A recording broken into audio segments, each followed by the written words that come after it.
जय गणेश। नमस्कार मित्रों, आपका बहुत बहुत स्वागत है आपके अपने YouTube चैनल एस्ट्रो हेल्प में।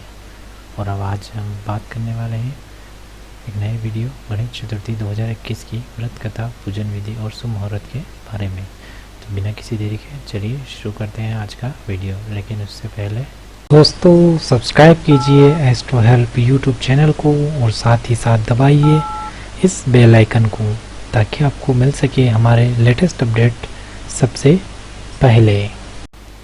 दोस्तों, हिंदू धर्मशास्त्रों के अनुसार किसी भी शुभ कार्य को करने से पहले गणेश जी महाराज का पूजन करना आवश्यक माना गया है, क्योंकि यह स्वयं आशीर्वाद उन्हें तीनों परमेश्वर से प्राप्त है।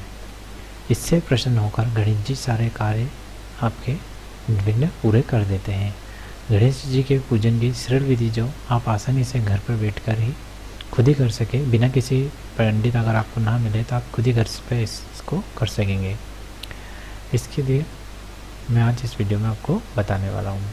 दोस्तों, देवों में गणेश जी प्रथम पूजनीय देवता माने जाते हैं और किसी भी शुभ कार्य को करने से पहले सिद्धि विनायक गणेश जी को जरूर याद किया जाता है। भगवान गणेश बहुत ही कृपालु है और भक्त वत्सल है, अपने भक्तों पर हमेशा कृपा बनाए रखते हैं। इनकी कृपा से व्यक्ति के जीवन में, उसके घर परिवार में सुख शांति तथा खुशहाली का वातावरण बना रहता है। इस साल दोस्तों गणेश चतुर्थी का जन्म उत्सव जो है वह सितंबर माह के अंदर 10 तारीख को आ रहा है। इस दिन गणेश जी का जन्मदिन मनाया जाएगा, जो कि बड़े धूमधाम से हर व्यक्ति मनाता है पूरे ही देश में। तो इस उत्सव को मनाने के लिए इसकी पूजा विधि क्या है, इसको किस तरह से पूजा करनी चाहिए, उसकी मैं आपको अब जानकारी दूंगा। लेकिन उससे पहले दोस्तों आपके लिए एक आवश्यक सूचना कि इस वीडियो के अंत में आपके लिए एक चमत्कारिक उपाय है जिसका आप करके अपने जीवन को खुशहाल बना सकते हैं। दोस्तों, प्रातःकाल जगने के बाद आपको अपने सभी दैनिक कार्यों से निवृत्त होकर स्नान करना चाहिए। इसके बाद व्रत का संकल्प लेते हुए गणेश जी का ध्यान करें और मन में संकल्प लें कि हे प्रभु, आज मैं जो व्रत करने जा रहा हूँ वह पूरा सही तरीके से और निर्विघ्न पूरा हो सके। इसके बाद दोस्तों आप एक साफ चौकी बनाएं, जिस पर पीले रंग का कपड़ा बिछाएं। उसके ऊपर आप गणेश जी की मूर्ति, इस समय बहुत से लोग मार्केट से नहीं खरीद के लाते हैं और बहुत से पुराने, लेकिन अधिकतर नए ही मार्केट से खरीद के लाते हैं, तो उस मूर्ति को आप वहाँ पर स्थापित करें। इसके बाद उस पर गंगा जल का छिड़काव करके पूरे स्थान को पवित्र करें। भगवान श्री गणेश को पुष्प की मदद से जल अर्पित करें। इसके बाद लाल रंग का पुष्प भगवान को अति प्रिय है, वह उन्हें समर्पित करें। गणेश जी को आप जनेऊ पिराएं। उसके बाद दूध, पान, सुपारी, लौंग, इलायची, नारियल एवं 5 तरह की मिठाइयाँ जो भगवान को अति प्रिय है वह उन्हें समर्पित करें।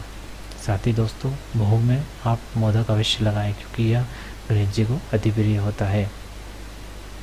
इसके बाद दोस्तों गणेश जी के सामने एक दीपक करें घी का और धूप जलाएं और प्रभु की, गणेश जी की आरती करें, गणेश वंदना करें। साथ ही साथ दोस्तों गणेश जी की आरती के से पहले एक मंत्र का जाप अवश्य करना चाहिए, जो कि भगवान को आपके बहुत से कष्टों को खत्म कर देगा और आपके जीवन में खुशहाली लाएगा। वह मंत्र है दोस्तों, वक्रतुंड महाकाय सूर्यकोटि समप्रभा निर्विघ्नं कुरु मे देव सर्वकार्येषु सर्वदा।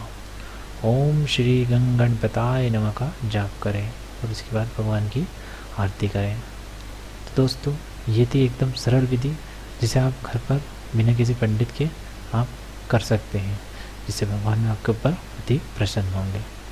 अब दोस्तों बात करते हैं गणेश जी की व्रत कथा के बारे में। तो दोस्तों एक बार की बात है कि महादेव जी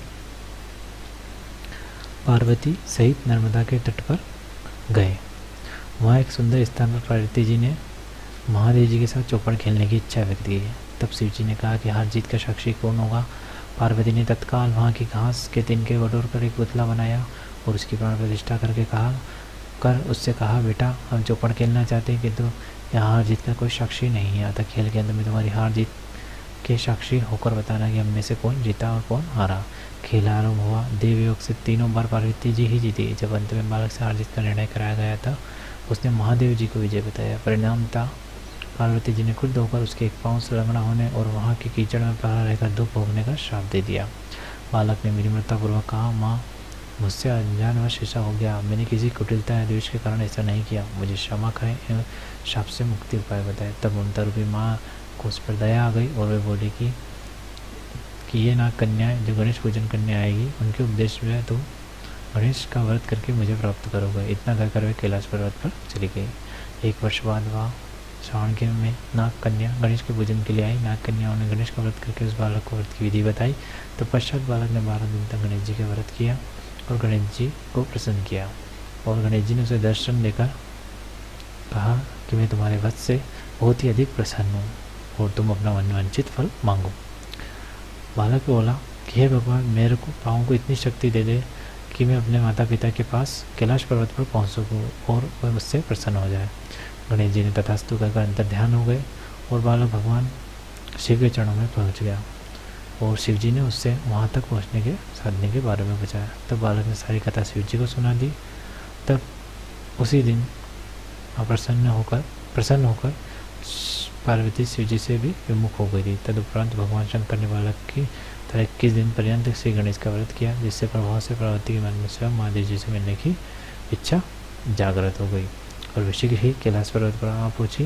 पहुँच के पार्वती जी ने शिव जी से पूछा कि भगवान, आपने ऐसा कौन सा उपाय किया जिससे फलस्वरूप में आपने आपके पास भागी आई। तो शिव जी ने गणेश व्रत का इतिहास उनसे कह दिया। तब पार्वती जी ने अपने पुत्र कार्तिकेय से मिलने की इच्छा की। 21 दिन पर्यंत 21 की संख्या में दुर्वा, पुष्पा तथा लड्डू से गणेश जी का पूजन किया और 21वें दिन ही कार्तिकेय स्वयं पार्वती जी से आ मिले। उन्होंने भी माँ के मुख से इस व्रत का महात्म्य सुनकर व्रत किया। तो दोस्तों, ये थी गणेश जी महाराज की व्रत की कथा। अब दोस्तों, अंत में मैं आपको वो चमत्कारिक उपाय बताने वाला हूँ जिससे आपके जीवन में बहुत सी बाधाएं टल जाएगी। तो दोस्तों, वह उपाय है कि आपको हर बुधवार को गणेश जी को मंदिर जाकर या अपने घर में ही उन्हें दुर्वा अर्पित करें। ये दुर्वा आसानी से किसी भी खेत के मेड़ पर या किसी घास मैदान में आराम से मिल जाती है। चाहे तो आप इसे अपने घर की छत पर गमले में भी उगा सकते हैं। तो ये दोस्तों, गणेश जी को दुर्वा चढ़ाएं या दुर्वा की एक माला बना के छोटे से बना के गणेश जी को आप चढ़ाएं। इससे गणेश जी आप पर अत्यंत प्रसन्न होंगे और आपकी समस्त कष्टों को हल लेंगे। तो दोस्तों, ये था हमारा गणेश चतुर्थी के ऊपर एक वीडियो। कैसा लगा आपको दोस्तों? वीडियो को लाइक कीजिए, शेयर कीजिए और कमेंट कीजिए। धन्यवाद। जय गणेश, जय गणेश।